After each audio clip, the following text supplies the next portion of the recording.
Okay, on this segment, again, this is a bunch here on St. Patty's Day, 2014. A friend through the Lord has given me this camera, so amen to him and his family for me to have the ability to record some of these events,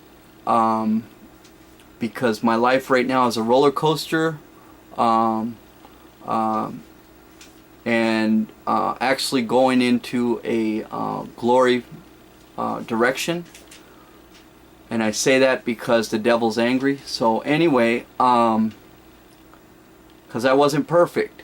How about that? Anyway, I want to talk about Dad and his passing a little bit. I want to start back on one of my court dates. I've noticed some fatigue in him,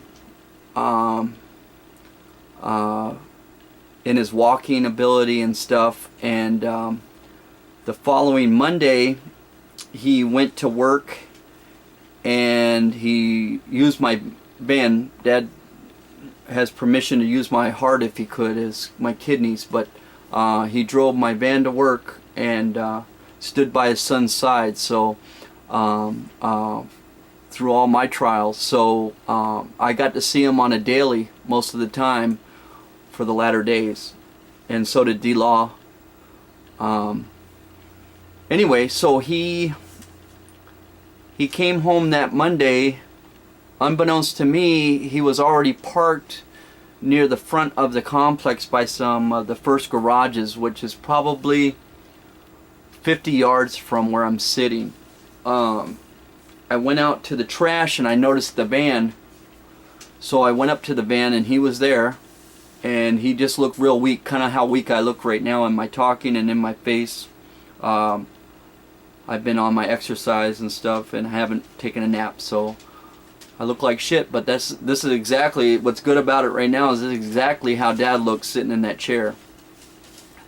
And I'm standing at the window and I'm like, what's going on? What's wrong? Because it was abnormal for him to be parking that far away that early in the day, when there would have been plenty of parking here in front of this building. I'm going to check and make sure I'm recording. Okay.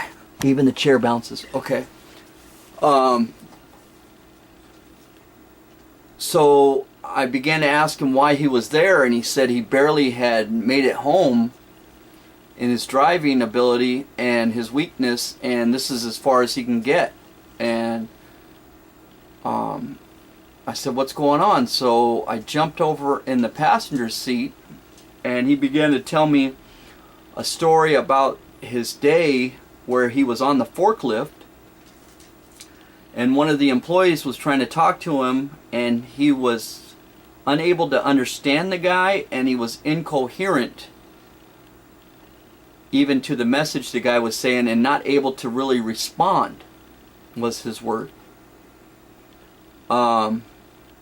Again, I'm real tired too, so bear with me, but it's important I get it out right now.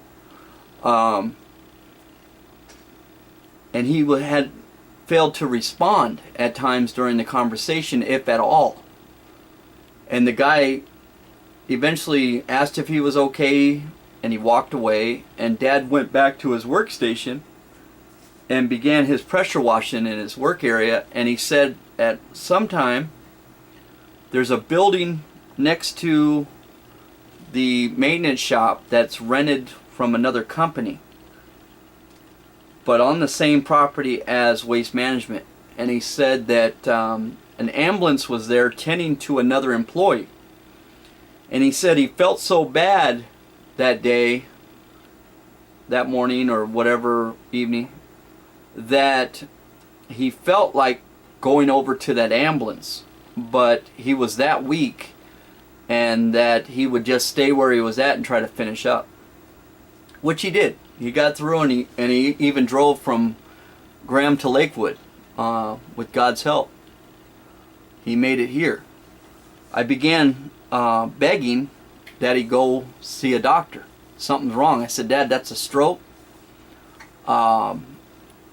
especially with the conversation to the guy on the forklift, definite signs of stroke, and that's coming from somebody that I probably had a stroke. I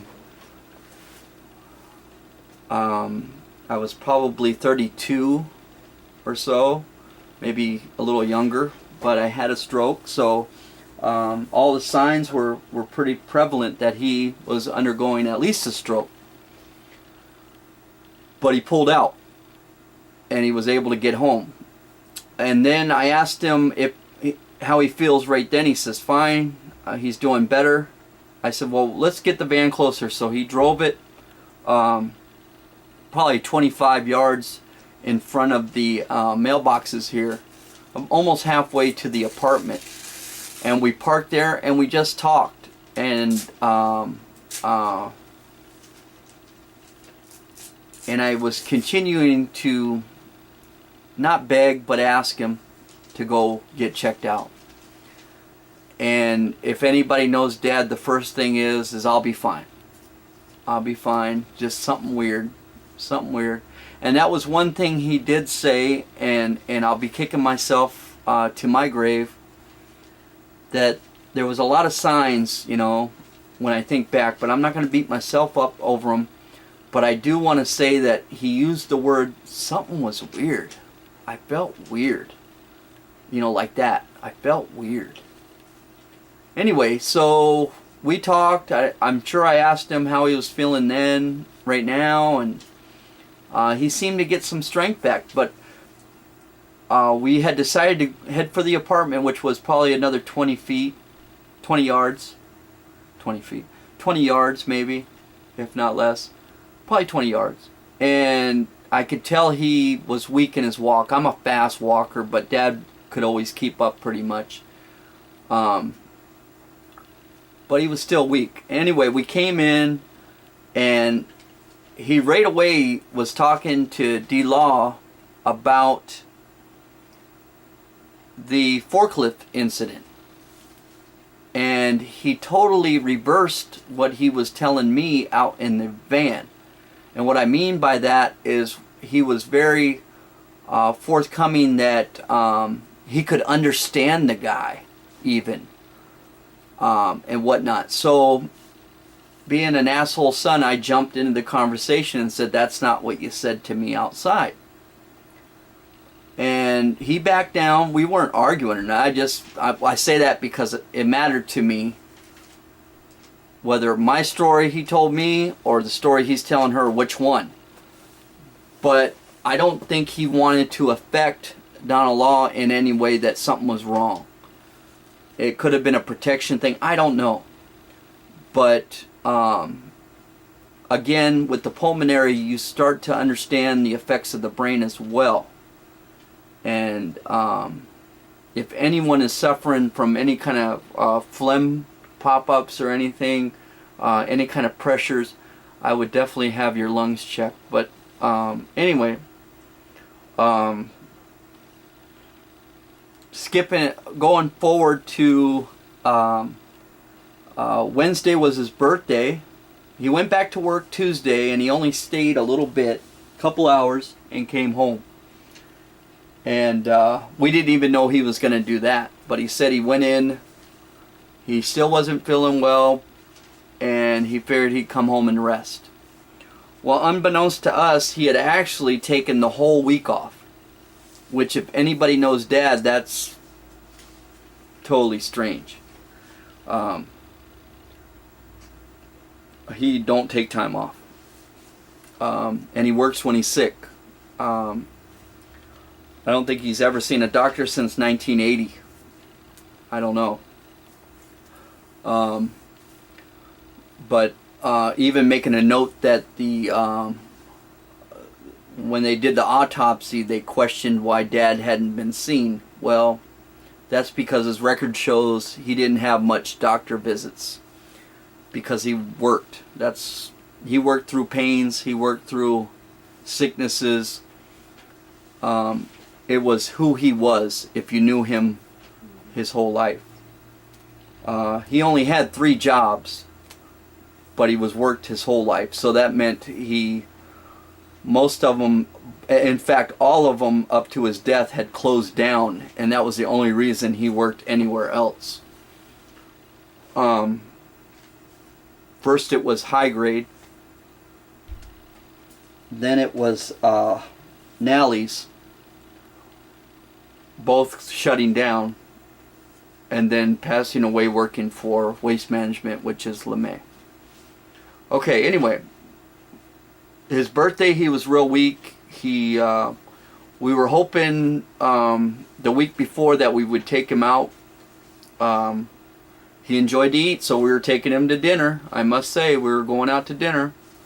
And everybody enjoys to eat. That's not the point, but it'll get more specific while I'm talking about food in a minute.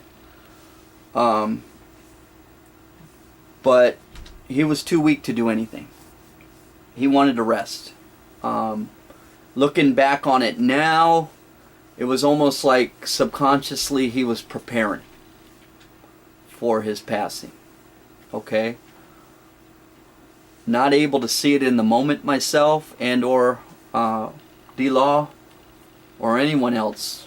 But there were red flags. So again, we have to...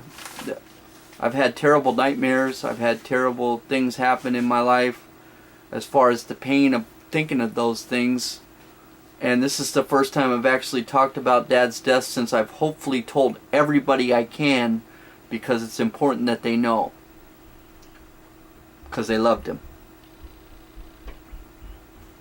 Okay, so let's go past his birthday and Saturday, the night of his passing.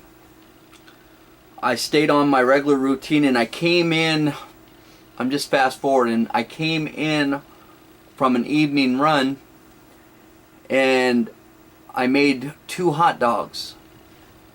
And unbeknownst to me at the time, but through a pulmonary problem, it triggers erratical, I'll use the word erratical behavior and talk. So when I sat down next to Dad with the hot dogs, he began to tell me how I should not eat those. Literally hollered. Yeah, he was very adamant and angry. And I began to defend myself, and then I did what I would normally do for anybody. I gave him the hot dogs. I said, well, you know what? You eat them. Now again, I didn't know pulmonary, even the word, be honest with you. And let alone a symptom of distress, I'll call it. Because Dad was not an angry man. And when he attacked me like that, in the word attack as far as how he came at me, it was abnormal. So my reaction was to give them to him. Let's just solve the problem. Well, he slowly ate one of them, and he left one. What's the significance of that? Well, Dad don't leave nothing. In fact, he might have even asked me to make him more. So it was irregular. And I think I even made the comment, you're not going to eat that one? And he said no. And I think he offered it back to me, and I said no. And I had already probably made some for myself or whatever. But then we also noticed that probably through the week, he had consumed almost a whole bottle of family-sized Pepto-Bismol. I know I had a couple cups of it earlier that week, but nothing to drop it at the significance. It's almost looked like it had been dropped and somebody just picked it up at the last.